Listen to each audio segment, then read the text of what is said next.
Hello, beautiful people, and welcome to my channel. I am so excited. I have a wonderful guest today. Give me 1 second while we connect to Instagram, and then we are going to talk all about our special guest and about the Raw Vegan Bundle.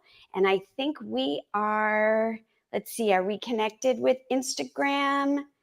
Yes, we are. So, hello, beautiful people, and welcome to my channel. Today, I have a special guest with me, Mira Fruta, and she is here from Costa Rica. It's a pleasure to meet you, Mira.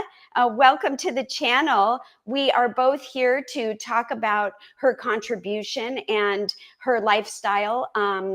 The contribution is to the Raw Vegan Bundle, which goes through May 11th. And we would love to have you grab it while it's available. It's worth $1,300 and you can grab it for $50. You can get it on either one of our bio links. Is that correct, Mira? And welcome. Yeah. Thank you. Thank you. Yes, get the bundle. It's an amazing bunch of books and contributions. I really like it, and it's a pleasure to be part of it. So yes, thank you. Yes. And so you live in Costa Rica and you have your family. And tell us a little bit about, well, your contribution is about permaculture and your special fruit farm. I would love to hear a little bit about like, what is permaculture? And Yeah. maybe we should just start there. What is that in case people don't know? Yeah. Okay. So permaculture in our way of living together with nature and to build and to design and live in a system which is permanently uh, sustainable and permanently evolving together with nature. So instead of using up our resources, what we have, and have little more, less and less resources in time, we build up resources and we live together with nature. So everything is better and more in time. So that is the main idea of permaculture. I love it. I love it. And that's really important because nowadays things are just the opposite of being together, right? And tell us how many children, how big is your family? I have four, four children. Yeah, Wow. the biggest, the two oldest are 12 and 13 years old, and I have a 7-year-old boy and a 1-year-old little daughter. Yeah, so I Oh have my, four, two boys, two girls, perfect. oh my goodness, that's wonderful. And so, so do they help with the land and everything?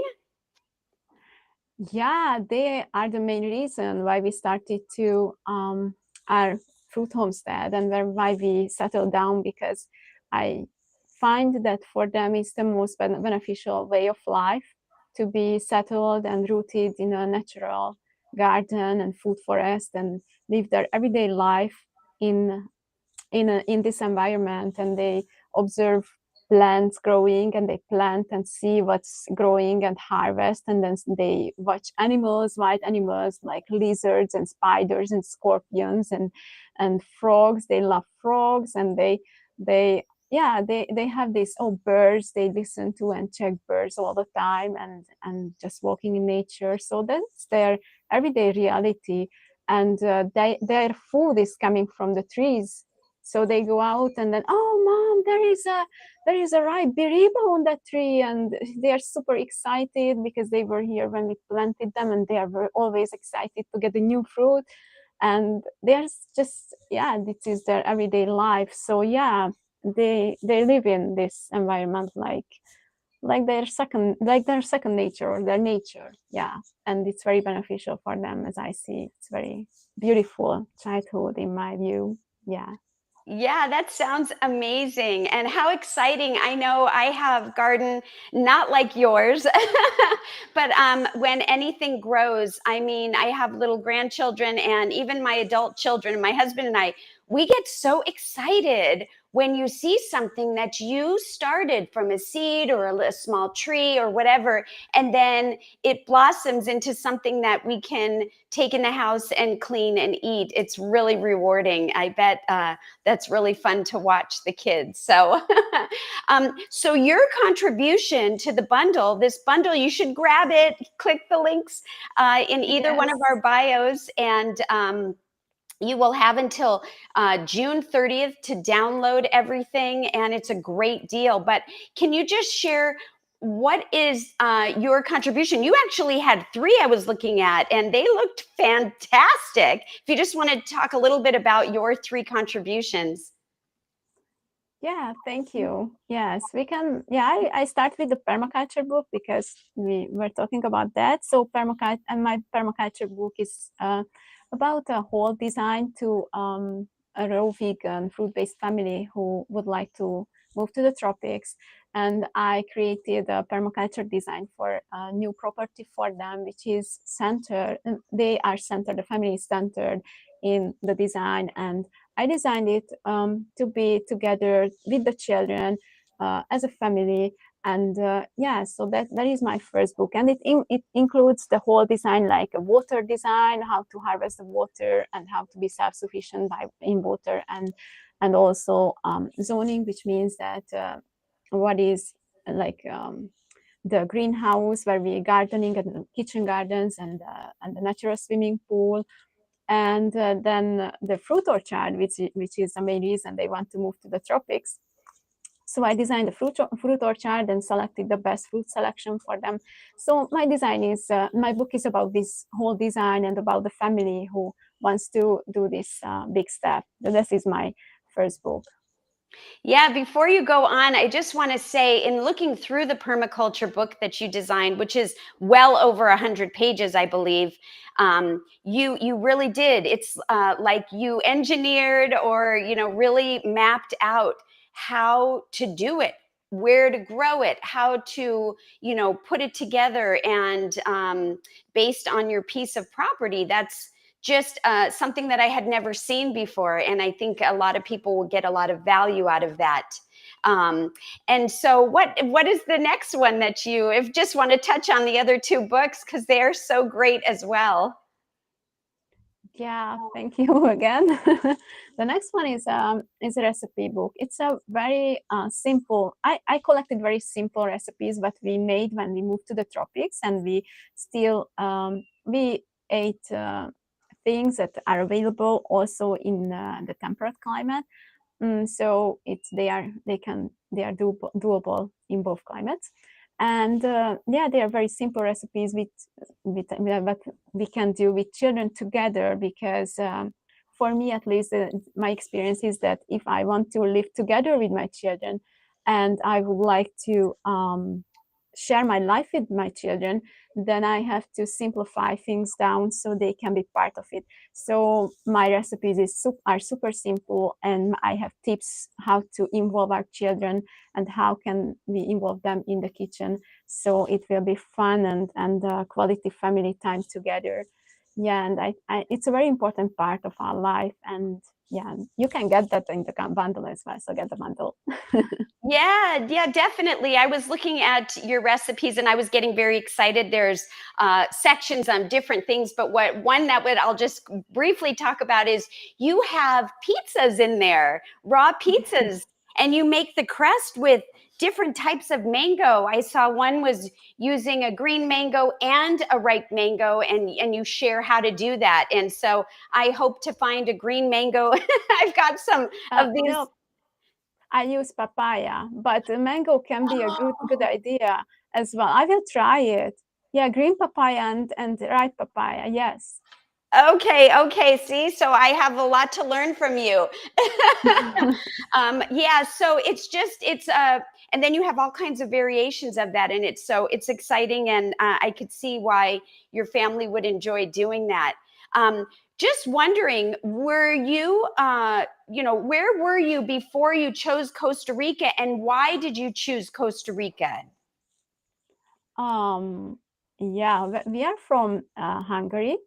It's in middle of Europe, and we started our raw vegan lifestyle there, and we spent 2 winters in Hungary, being a raw vegan family. And that was, like, the winter was challenging, and I wanted to explore the tropics. So we traveled all around the world with the kids.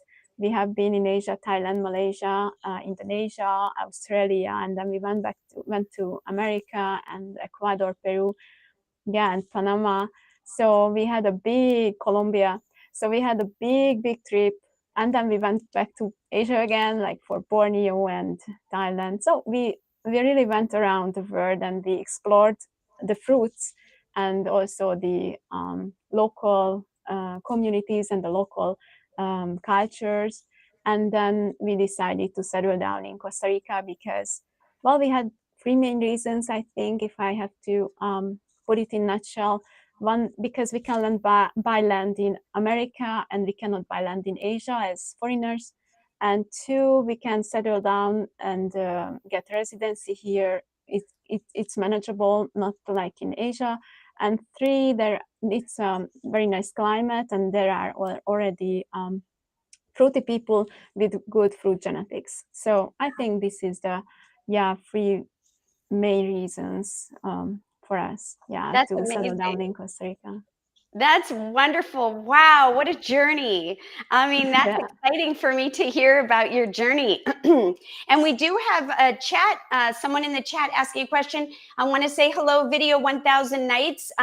The question is, does she know if the extra sweet modern apples in the States over the last few decades and years are more, less, or the same healthy as more regular apples? And I'm wondering if you have an answer for that for them. Yeah, I think the question is about that we, so what we do, we practice, like, not me, the general humanity. We select fruit trees, and then we select sweeter varieties, and then we graft varieties. So I think the question is about that these modern varieties are the same healthy varieties than the old original seedling trees. And my short answer to that is from my permaculture and food foresting experience, that grafted trees are, these varieties are, they were seedlings, so they are originally from a seedling tree, just like other seedlings. And humanity chose these seeds through time, but it was originally a totally natural fruit tree. And when we multiply this fruit, because it was very good, then we can either plant the seed from that tree and wait 10, 20, 100 years to improve the quality, or what they do today, they get a little bit of piece of the original plant, and they graft it, and they multiply the exact variety. So in a way, it's not totally natural, but it was a natural fruit one day. The original tree is a natural tree. So the half what is more what has a more impact is how it was grown. So even if it's a natural seedling, but it's not cared for and it's sprayed with chemicals, that will never be as healthy as a nice grafted tree with a good variety, well, a pleasurable variety that we like to eat, and we take care of it and feed and take care of the tree and feed it with natural mulching and natural fertilizers. So I think the growing method, it's a lot more important regarding the health effects of one piece of fruit than the fact that it is not a wide variety on its own. Because we do that, we just select the fruits, and I think it's totally natural that we select the fruit what we like, and we plant that. I think there is not it's not a problem. The problem is that we put pesticides and chemicals on our food. That's a lot bigger problem in my view. Yes, absolutely. And hopefully that answered your question. Thank you so much, Video 1000 Nights. And hello, Lisa. She is here in the chat saying hello. So I'm wondering, you know, you raising your kids totally raw or mostly raw, and so do they have a preference, like in their choice in food? Like, I know you said they get excited to go out and pick the food. When you make something, they just enjoy it, right? Is there a favorite? Maybe that's a question. Well, their favorite is okay. So first, they make their own food. I mean, there are my 12 and 13 years old kids. They take care of their own food all the time, and they also prepare food together with my 7 years old because they just, this is part of their life. So yeah, they take care of their food, and yes, they favorite is absolutely number one favorite food is durian. So that's the fruit that we are here for. Durian is an absolute love of our whole family, and that's why that is the main reason we chose the tropics, to be able to have plenty of durian and plant durian trees. So that is absolutely their favorite, and they like to eat the fruits on their own. I mean, they lots of times they just cut a papaya, peel a papaya and eat it, or cut the mangoes and eat the mango. And they regularly make banana smoothies for themselves. But yeah, durian is the number one. That is amazing. Thank you for sharing that. And so I've tried durian maybe twice, and it had an interesting like smell to it, and I didn't really know what to expect. I would love if you could share about how do you choose a ripe durian, and what do you do with it besides you can just eat it? I know that, but how do you go about choosing when it's ripe? Okay, so this is tricky if we go out and try to get a good durian in a store, because good durian has a very short shelf life. So the best durian is when it's ripe, it will fall down from the tree. So we don't need to find out if it's ripe or not. It will fall down the tree and it's ready. So that's how it is in a farm. If you live with the tree, then you get the durian from the tree and then it's ripe and perfect. So no need to consider anything. It's just there and you have it. It's perfect. So when you have a durian and it's ripe and fell down from the tree, with every hour, the quality goes down.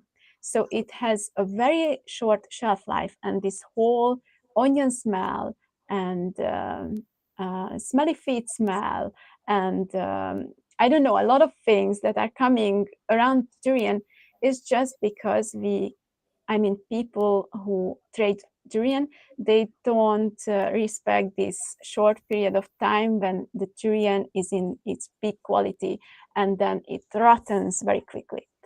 So there are methods how we can preserve and how can we keep the best timing, but the best durian is always the farm fresh tree ripened durian, but which fell down like an hour ago. That's the best. You cannot beat it. It's like it's a different word, it's a different experience. If you want to eat durian, I would never suggest to eat all durian because it just smells bad and it's not good. It doesn't taste good. I don't eat durian like that. It's not, yeah. Okay, But well, we can, yes, go ahead. I'm sorry. yeah. So we can freeze durian, and freezing is a very good method because it keeps the consistency, the creaminess, and the satisfying creaminess of the durian. So it can be frozen, and it also can be freeze dried. We can freeze dried durian, and it will be a crunchy snack, and that's fun. But yeah, it's when we import or export durian, it has to be cut down earlier, and then it will be not it won't be as good. So I would eat fresh durian or frozen durian or freeze dried if I would want to eat durian, and I would not.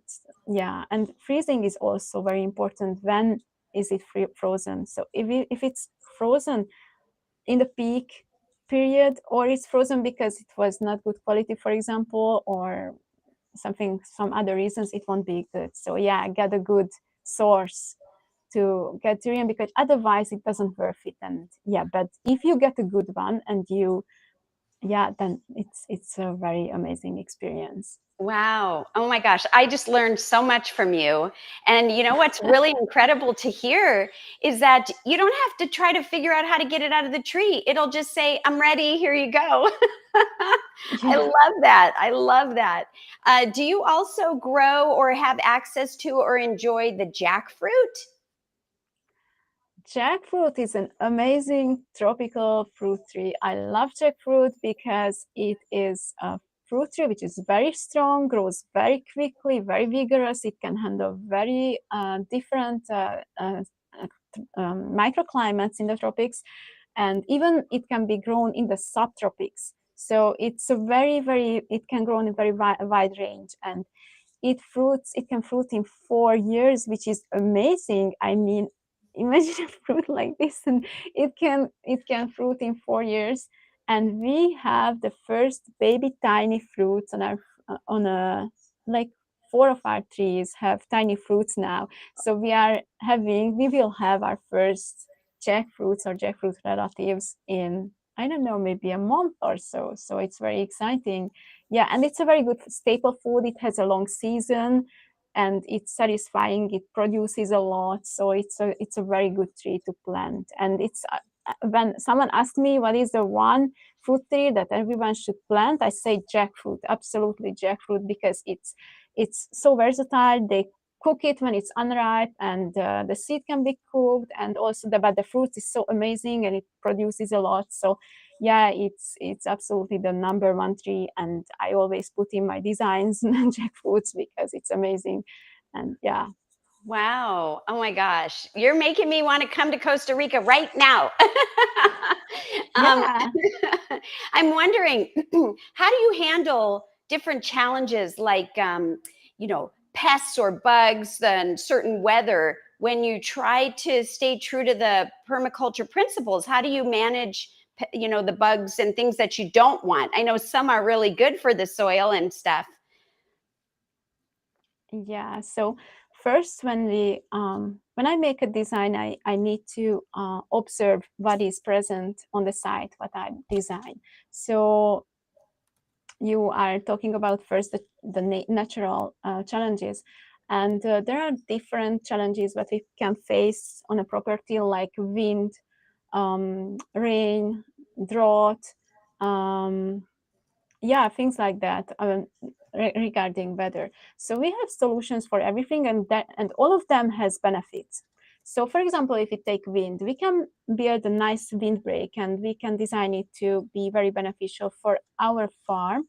And every wind brings organic matter.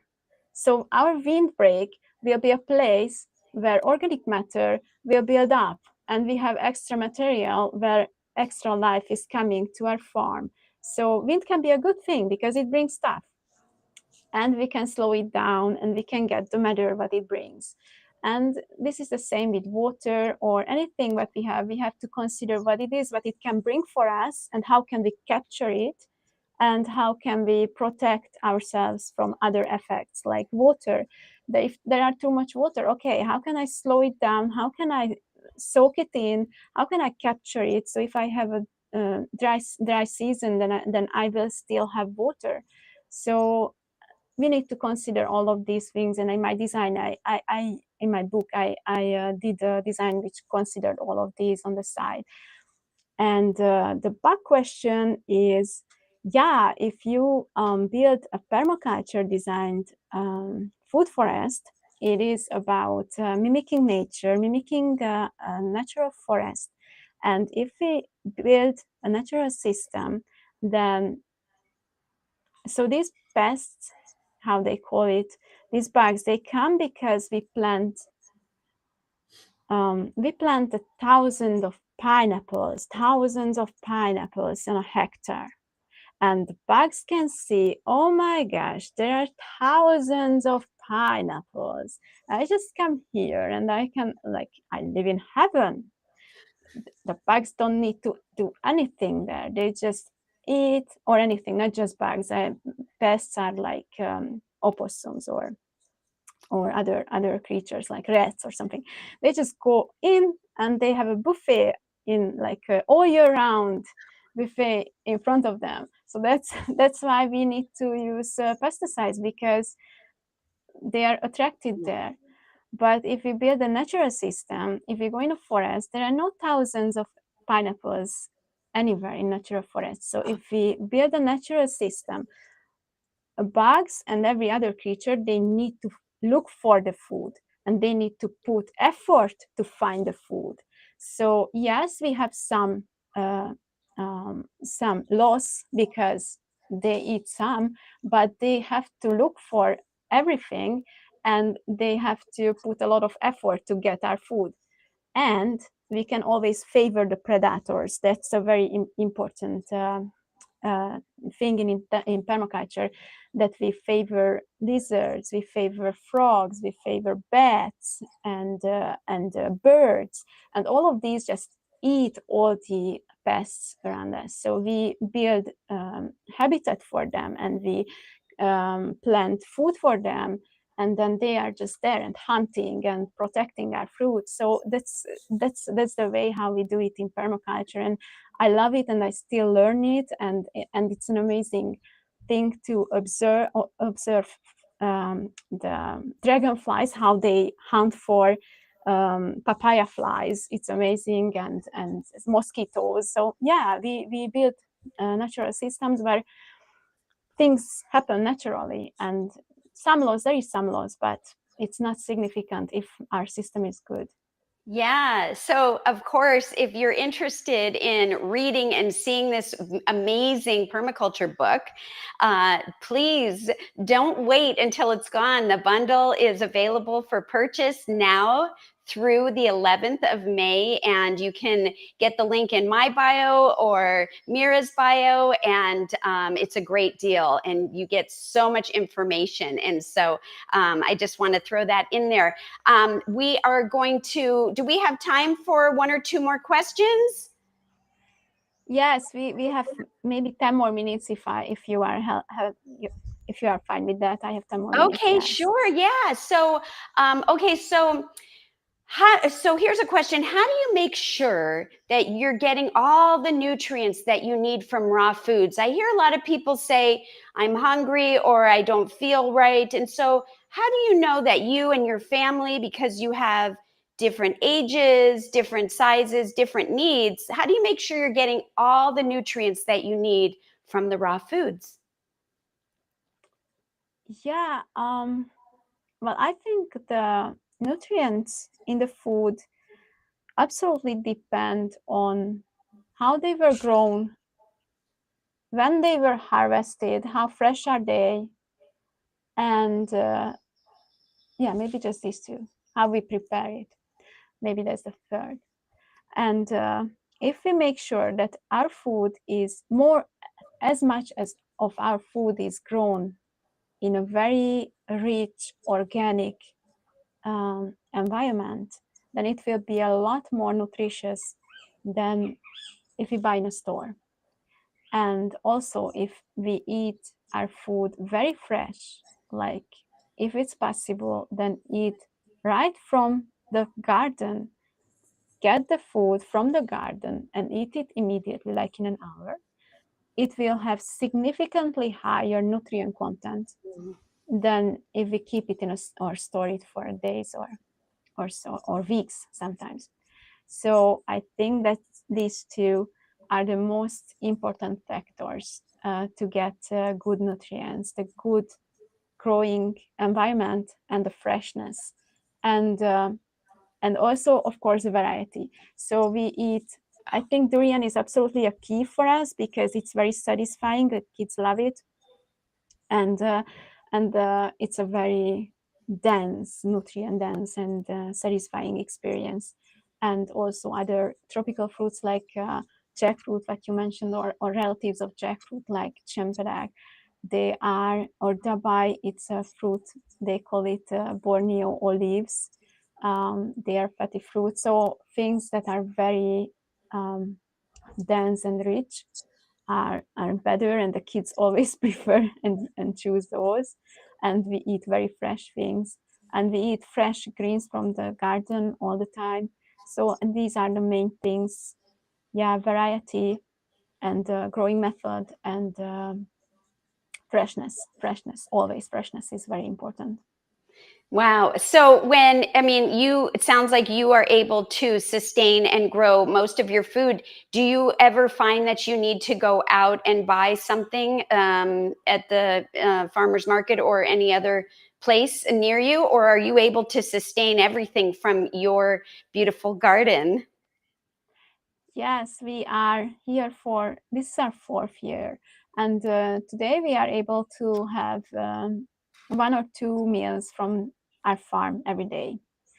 After 4 years. And we would have been better if we would start over, because we learned a lot. So we can reach this state in 1.5, 2 years if we started from scratch.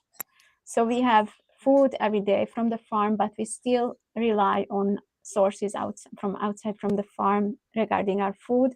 And we always choose our trustworthy vendors. We have very good connections with a few vendors.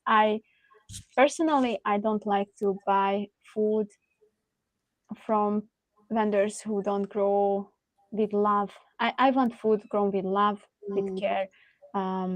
Even if they use some gentle methods for pest control or something, but still care and as little as possible. So we have some farmers we buy our food from, and we know them and we trust them.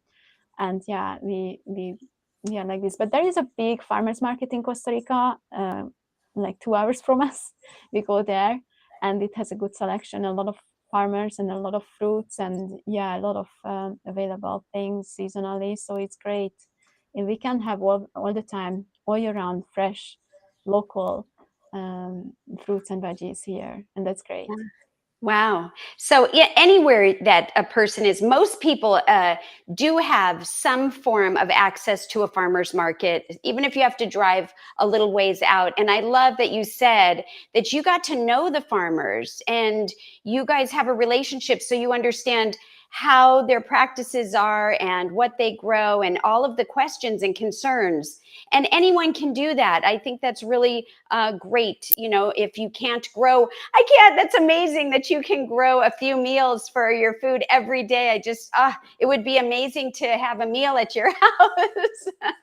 um, so, anyways, I am wondering, how has raw food impacted, especially the raw food that you're talking about, picked ripe at the perfect time and growing it yourself and all of those things? How has the raw food impact your energy, your mood, your overall health? Have you noticed a change since you've started your farm? Absolutely. Yes, absolutely. And I had a pregnancy on the farm. My baby is like 1 year old.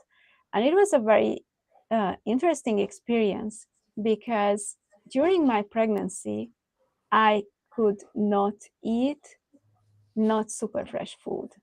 And it was very challenging for my husband to provide food all the time, because I just could eat fresh food. And by fresh, I mean it had to be harvested 1-2 days ago.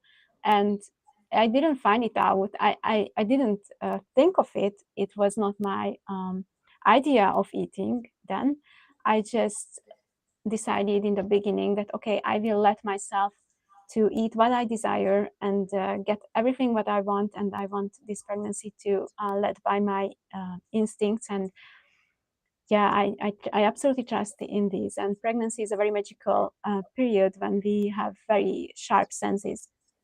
So I couldn't eat food from just from the fridge, for example. My fruit had to be very fresh and not kept in the fridge, because then I didn't feel like it was like tasteless, and it didn't feel any feeling good. So that experience made very clear to me how important it is to have fresh food. And yeah, I feel it every day when I get a coconut from a tree and I drink it right away. It has a lot more flavor than I drink it like 3 days later. We can feel the taste. We can feel in the taste. We don't need any other methods to measure it, because it's felt in the taste, absolutely felt. But I think you also experience this if you have a lettuce which is fresh, that's amazing, crunchy, and it's just vibrant. It's a totally different lettuce than when we put it in the fridge for a week, or even for 3 or 4 days. It will be smaller. It has less water. It will be not that strong. It will be like, yeah, so we can see and feel the difference with our taste buds, and you can also see it with the lettuce. Right. That is all good points. We have a question from Marley. Marley is wondering, where in Costa Rica are you? What town? Yeah, that's a very, very big question. Everyone wants to know, where are you? Until this, we didn't share it before, because yeah, we spent 3 years to find this place. We spent 3 years in Costa Rica to find the best place to grow durian, because in Costa Rica and in most places in the tropics, at least in the Americas, the soil is clay, and durian doesn't really like clay. And not just durian doesn't like it, but other fruit trees find it challenging as well. So we spent years to find the best place for durian. And our mind, we were into this, yeah, we wanted to find a place where we can grow durian abundantly, and also we can grow a big community, so we have space and room around us. It's not in next to a city, for example. So we have properties around, because we want to organize a fruit village here, which we already started to organize. And we organize people, other families, to buy lands around us to join and to start this lifestyle. So we just started to step out, and our place is on the Pacific side, and I can tell it's close to Ciudad Nelly. It's an area which is flat and good for durian. And for more, you have to come to our forum and ask questions there, and then we help to navigate, and it's on our website, fruitvillage.info, and you can find there, and we share more information there. But yeah, it's a very special location. It's not a touristic area. We are not very close to the ocean. We don't have ocean view, because all of those areas, they were not, and we didn't find them safe enough for a family. They have a lot of tourists and easy tourist money, and the culture is very different there. And we are in the chill countryside, and with very authentic, local, amazing, natural, okay, not that kind of natural, but very chill local neighbors. And we have very good relationship with them. And we don't want to ruin this place. We don't want to make it yeah, but there is a thing that a lot of places in Costa Rica is already not that authentic anymore, because the tourists are coming, and sadly their presence ruins a lot of things here. And it's not just because of the tourists, it's because of the locals as well. So it's both parties. I think both of them are responsible for that. But there is a thing here in Costa Rica, and a lot of people don't really like it. Not just locals, but tourists as well. They notice the difference. And yeah, so we wanted to make sure we don't do this with our presence. We integrate ourselves. We build a nice natural lifestyle for ourselves, and they really like us, and they support us to have more families here and do the same kind of living here. And that's great. I think it's very great to take care of the community, take care of the nature, and don't bother and don't ruin things around us with our presence. I think it's very important, and that's why we don't post everywhere where are we and come here and be fun here and have visitors all the time, because that would ruin the natural atmosphere here. And we would like natural, family friendly, privacy for every family, and respect the space here and the locals here and the local community here.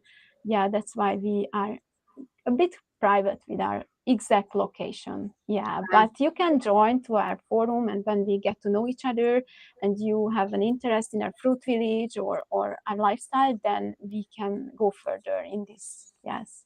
I love that. I love that so much. We need to hear that more often. And I love that you have a fruit village and that you're creating it with the people around you. Oh my goodness. And so you did mention, and we did put up your website also. Is there any other place that people can find you or follow you if you'd like to share that? Yeah, we have a YouTube channel. It's fruitvillage.costa Rica, and I start a new fruit village.family Instagram and YouTube as well, which is mine, like a mother and a family person. Yeah, because my third addition to the raw vegan bundle, and get the bundle The is bundle. yeah, it's a 3 month of access to my new raw mama circle, Mira's mama circle, which I hold a space for mamas who would like to raise their children in a natural way and give them their presence and yeah, so something like that, who like my mothering things and my views on permaculture and mothering my children. And the most important thing, I do everything for them. This whole fruit village, the whole fruit homesteading, the permaculture, everything is for them. So yeah, they are the main reason of this all. So yeah, I start my mama circle as well, and it's in the bundle, and it's very good to just join now and jump into this adventure with me and with all the other contributors, because there is a course in it which shows how to grow microgreens, and I think that's a beautiful way to start to grow food, because everyone can do that. Just have a setup in your home inside. So that's great. It's in the bundle also. So now you can get together with my permaculture book, and also of course the recipe books, which is always fun to have. Yes. Yes. And like you said, so if you get the bundle, you get all of these things, right? And like Mira was saying, she has a mama circle, and it in the bundle, you would get access for, I think it's 3 months to join. And it's just filled with so much information and continuing ongoing. So like she said, grab the bundle. It's only available until the 11th of May, and it's really inexpensive for what you get. It's amazing. And so I just want to read one comment, and it's from Marley. She says, "It's whoops, where did it go? Oh, it's such a wonderful feeling to eat right from our gardens. We have coconut trees, and hubby opens them for us from our yard. Wonderful." Yes, I love it. So I just want to say thank you so very much, Mira, and for everyone watching. Thank you for taking the time. I learned a lot from you, and I'm excited to continue to dive into your work. And I want to try to make those pizzas that you have. Yeah, try them, because I created them because I personally don't like the nut filled crusts, and also I don't really use spices, and it's just fruit in it. I wanted a very simple, I can make it with the kids, just fruits. And yeah, that was my intention, to have a pizza crust, and I think it's very nice pizza crust. I love it. Yeah, and I like simplicity. So yeah. Yeah. Well, anyways, I appreciate your time. I know that you had a timeline today, and so I want to be respectful for that. I just really enjoyed getting to know you and learning. And my husband and I are planning to go to Costa Rica in the future, and I'm looking forward to finding freshly dropped durian if I'm lucky enough. Yeah. If you are, just Yeah. contact us before. Yeah. Yeah, and so just to mention before we go, if you do get the bundle, you have to download everything by June 30th. There was some changes made in the hosting process, and normally with bundles you have a year. But who wants to wait that long? Download it right away, get it, enjoy it, Yeah. take your time. You will just be amazed at what the different contributors have added. And so any last words before we go? Yeah, I just, yeah, thank you. It was a very welcoming space to be here. And I really like your voice and this space, what you created. And thank you for that. It's amazing. And I like your work, and it's beautiful. And it felt good to talk to you. So thank you for your presence and for your time. Oh my goodness, I feel the same right back at you. Thank you so much. It was such a pleasure. I look forward to continuing to work with you. And for everyone else, please feel free to come back. We're going to have another special guest here on my channel at 10 o'clock Pacific Standard Time. Also, this is going to be a replay, so you can continue to ask any questions, and Mira and I will do our best to get those taken care of. Always, don't forget to eat your greens and give plants a chance. Take care, everyone. We'll see you next time. And